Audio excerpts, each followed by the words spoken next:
पहला, अहित, असत्य, व्यर्थ, कटु, निंदायुत, उद्वेग वचन का त्याग, लीला भगवन नाम गुणों का गान करे नित सह अनुराग। सबसे पहला, वाणी से भयंकर अपराध बन जाते हैं। घोर नरकों की प्राप्ति वाणी के अपराध से होती है। सबसे ज्यादा अपराध वाणी से बनता है। साधक को वाणी पर बहुत संयम रखना चाहिए। पहला साधन बताया अहित। अगर वाणी से ऐसा बोला कि किसी का अहित अमंगल हो, नहीं। असत्य, झूठ नहीं बोलना।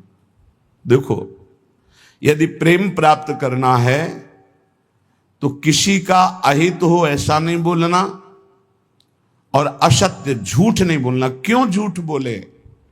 हम भगवत मार्ग के पति क्यों झूठ बोले? क्या लाभ मिल जाता है झूठ बोलने से? पर एक स्वभाव बन गया, झूठे ही लेना, झूठे ही देना, झूठे ही भोजन, झूठ चबेना। आओ, कहां से आ रहे हो? प्रसाद नहीं पाया है।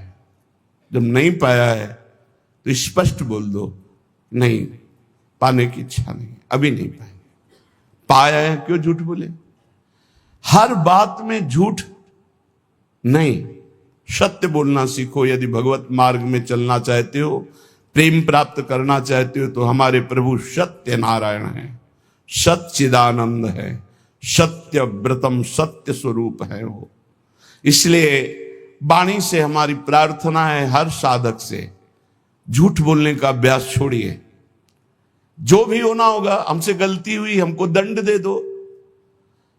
कितना दंड दोगे? मृत्यु से बढ़कर कोई दंड नहीं। हम मृत्यु को स्वीकार किए हुए भगवत मार्ग के पथिक है।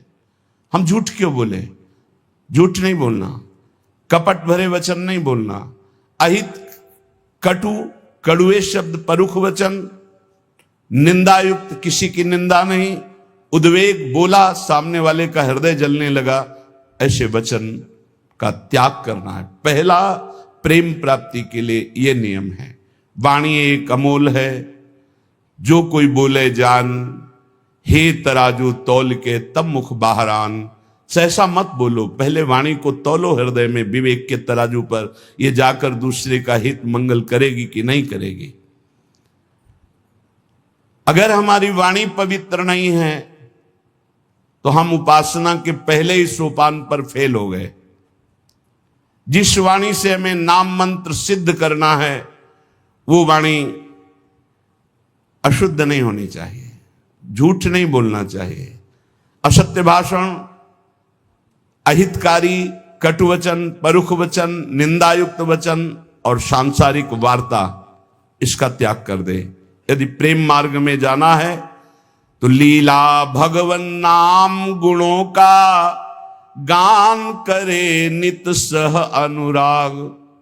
वाणी को पावन करना है, भगवान के पावन नाम का जप, नाम का कीर्तन और लीला गुणों का गायन। जैसे श्रीमद चतुरासी जी 42 लीला, श्रीमद भागवत, जब हम लीलाएं गायन गाते हैं तो हमारे हृदय के सारे मोहमल का नाश हो जाता है।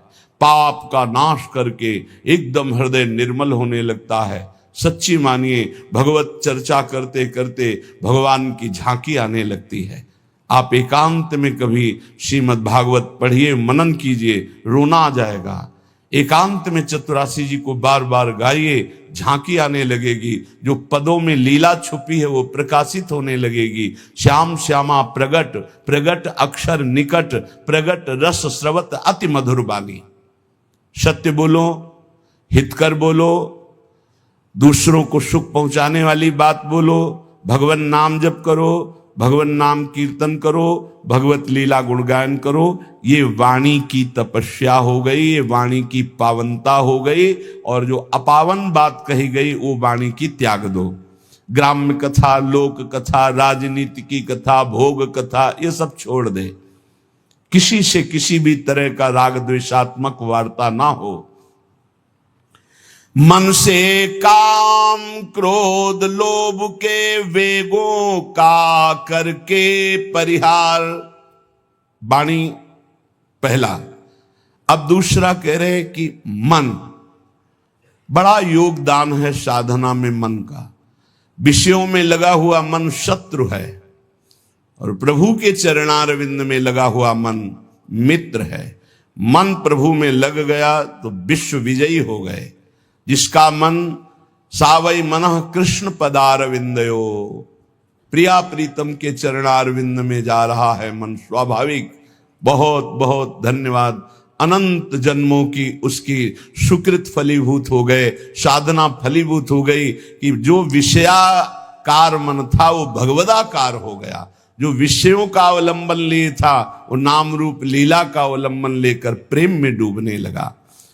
मन से हमारी वृत्तियां काम की उत्पन्न होती हैं। काम में बाधा पड़े तो क्रोध आ जाती, पूर्ति हो तो लोभ हो जाता है। नाना प्रकार के दोष उत्पन्न होते हैं काम से। ये मन सदैव काम कामना वासना इसी में भ्रमण करता रहता है। काम कामना वासना मन ते कर अति दूर, अति दूर इनका प्रवेश भी ना हो हमारे मन में। इन वेगों का परिहार कर दे तो कैसे? जब निरंतर अंदर नाम चलाया जाता है ध्यान सहित। ध्यान दीजिए, वाणी को पवित्र करने का उपाय बताया गया। वाणी को अपवित्र कैसे किया जाता है वो बातें बताई गई, उनका त्याग कर दे। अब मन सबसे ज्यादा काम भोग का चिंतन करता है।